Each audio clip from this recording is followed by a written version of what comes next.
chegada do inverno e a pandemia do novo coronavírus, é preciso redobrar os cuidados com as crianças. E para saber mais detalhes sobre este assunto, eu converso com a doutora Lilian Cristina Moreira, que é pediatra e membro da Sociedade Brasileira de Pediatria.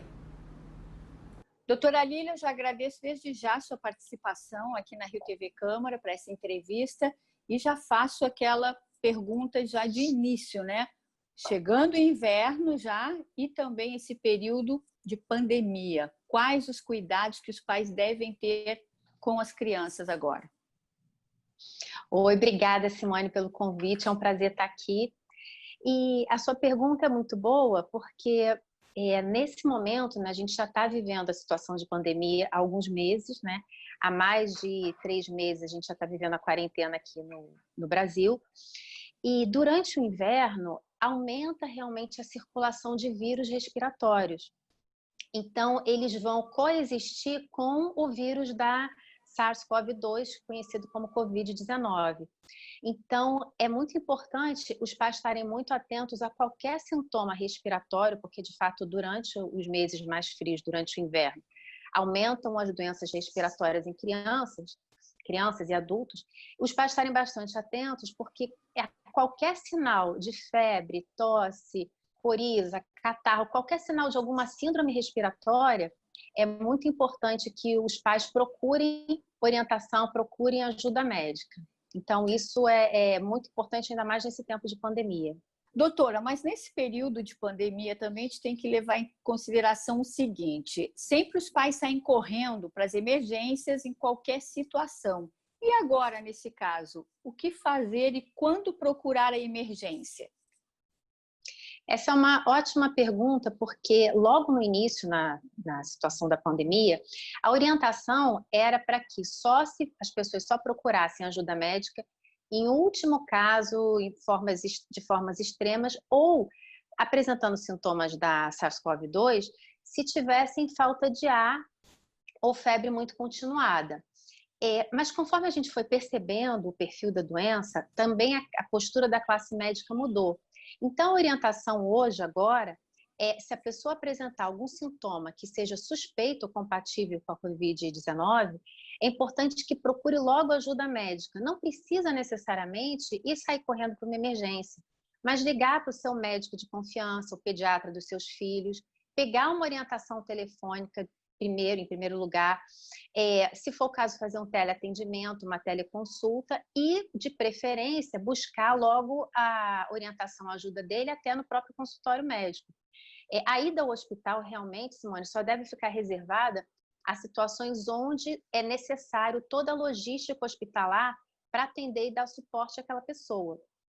Então, assim, uma mãe, né, mães e pais, que já têm seus médicos de confiança, seus pediatras de confiança, não precisam sair correndo para nenhum tipo de hospital, e sim entrar em contato com o seu médico, né? E também uma coisa muito importante é manter todo o tratamento que a criança ou que o adulto já vinha fazendo em relação a doenças crônicas, como, por exemplo, a asma brônquica, né? Bronquite asmática, rinite alérgica. É importante que essas crianças sejam acompanhadas para manterem as crises alérgicas sob controle, porque uma crise alérgica, né, uma asma, uma bronquite, ela favorece muito a penetração, a invasão de micro-organismos no aparelho respiratório. Então, esse é o motivo pelo qual as crianças asmáticas, as pessoas que têm alergia respiratória, são mais suscetíveis a outras doenças, a outras infecções respiratórias. Então, a resposta à pergunta é: não precisa ir correndo para o hospital de jeito nenhum. Mas, por outro lado, em qualquer situação de sintoma, de doença, febre, tosse, procurar imediatamente a ajuda do seu médico de confiança no consultório de preferência. Doutores, sabemos também que nesse período de inverno também existem outras doenças também que fazem parte desse período aí. Quais são as mais comuns?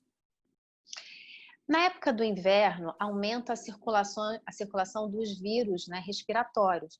Então, o SARS-CoV-2 vai coexistir com todos esses rinovírus, adenovírus e outros vírus, influenza vírus, inclusive, né, que a gente tem a vacina. Então, eles vão coexistir. E o complicado disso é que eles têm sintomas iniciais muito parecidos, né? A gripe, o resfriado comum, a própria Covid-19, os sintomas iniciais são realmente muito semelhantes. Então, nessa época, as doenças que mais acontecem são as exacerbações alérgicas, quer dizer, crises de asma brônquica, bronquite asmática, laringite, crianças que têm propensão à alergia, a rinite alérgica, né?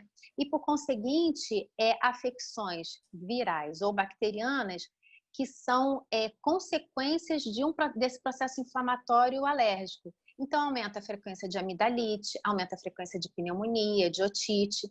Aumenta também a frequência das conjuntivites, porque o tempo seco faz com que a nossa mucosa ocular fique mais ressecada. Então, ela fica mais propensa a ficar irritada. Então, a gente tem mais tendência a botar a mão no olho, coçar e aí levar micro-organismos para dentro do olho e causar conjuntivite. Então, em linhas gerais, são essas as doenças mais comuns nessa época do ano. Em relação à prevenção, por exemplo, a senhora já falou da conjuntivite. O soro fisiológico, né? O soro nasal, ele é importante? De que forma a gente pode utilizá-lo até mesmo para prevenir, né, uma doença como a questão da conjuntivite, enfim? Sim, o que é importante, muito importante nessa época, é a gente manter um bom nível de hidratação, porque no inverno, sabidamente, a umidade relativa do ar cai no país inteiro. É menos marcado na nossa região litorânea e na região norte, né? Na região amazônica, assim. Mas fora isso, no país inteiro, interior do país, nordeste, sul, sudeste, centro-oeste, há muita queda da umidade relativa do ar. E com essa umidade relativa do ar caindo, aumenta as partículas dos poluentes na atmosfera, então aumentam os processos alérgicos. Os vírus, normalmente, eles têm uma sobrevida maior no tempo seco do que no tempo úmido, então também é uma causa, né, de se aumentar as doenças respiratórias. Então, é muito importante que a gente aumente a nossa hidratação. Então, a primeira coisa mesmo sem sede, beba água. Ainda no inverno as pessoas não sentem tanto calor, então acabam bebendo menos. Então, beba água, mantenha uma hidratação, porque a hidratação deve vir de dentro para fora. Aplicação de colírios hidratantes que o seu médico pode receitar, são colírios inócuos, então pingar 1, 2 vezes ao dia um colírio para hidratar a mucosa dos olhos. E as narinas, eu costumo brincar com meus pacientes e dizer, o nariz, ele não serve para dividir o rosto em dois, né? Ele tem umas funções muito importantes.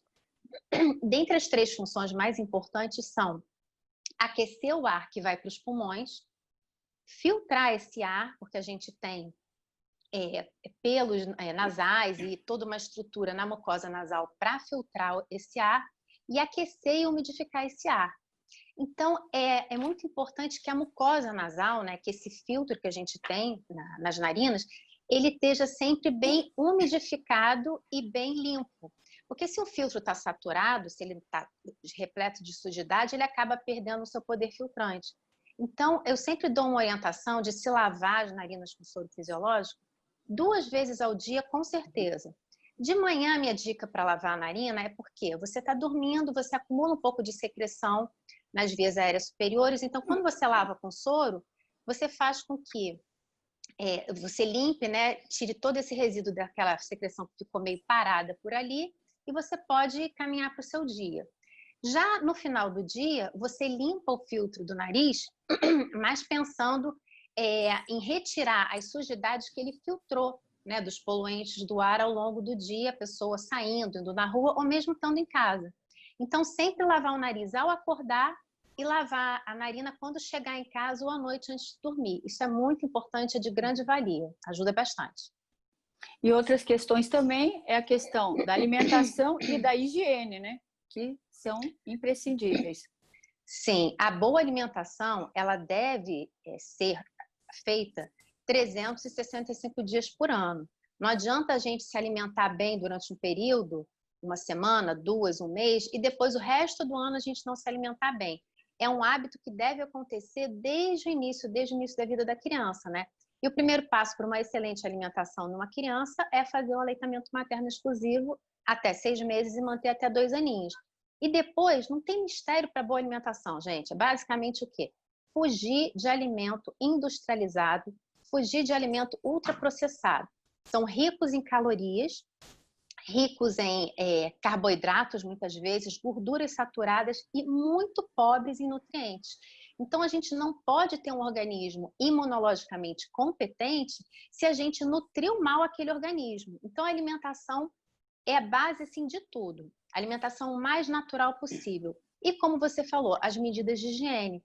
É interessante que essa pandemia veio trazer também uma revisão de hábitos simples, mas que, pela sua própria simplicidade, são extremamente eficazes, que é o quê? Manter uma boa higiene das mãos, evitar o péssimo hábito de levar a mão à boca, ao nariz e aos olhos, porque são portas de entrada que não têm uma defesa adequada.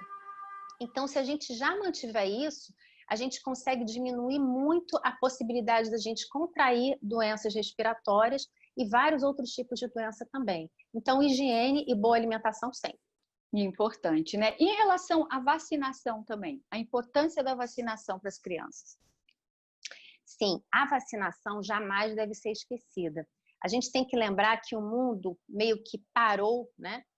Aconteceu essa situação de realmente uma estagnação, uma parada aí no mundo pela falta de uma vacina, gente. Se a gente tivesse uma vacina contra o SARS-CoV-2, nada disso estaria acontecendo. Então, todas as outras vacinas que já existem, já previnem contra uma série de doenças, são importantíssimas.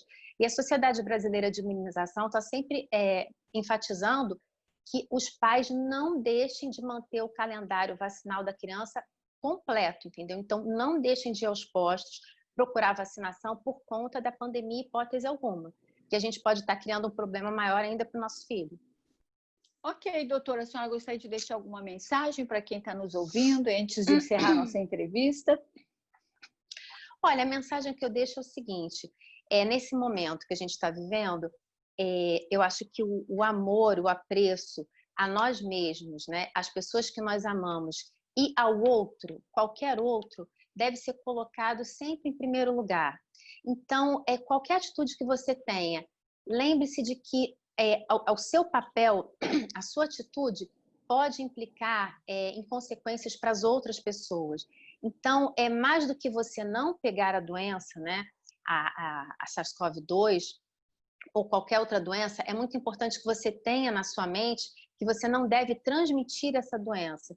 Então, procure observar a questão do isolamento social ainda, sair de casa realmente só em situações necessárias e quando sair, usar máscara mesmo, manter uma boa higiene, instruir as crianças, que as crianças pequenas são fáceis da gente instruir e educar e instalar nelas, né, iniciar nelas hábitos saudáveis novos, como de lavar sempre as mãos, não ficar colocando a mãozinha no rosto, na face. Então, essa é a mensagem que eu quero deixar em relação a isso, ao cuidado, a não se automedicar. Eu vejo as pessoas agora sabendo dos efeitos de corticoide, em boa resposta no quadro da SARS-CoV-2, pessoas querendo se medicar com ivermectina, com cloroquina, com corticoide. Não façam isso. Sigam a orientação do médico de vocês, procurem orientação com um médico de confiança e cuidem-se mantendo o quê? Bons hábitos, boa alimentação, pegando o sol na medida do possível, fazendo atividade física e tendo força, porque essa temporada vai passar e a gente vai voltar a viver de uma forma, se Deus quiser, melhor do que antes. Doutora, muito obrigada pela sua entrevista.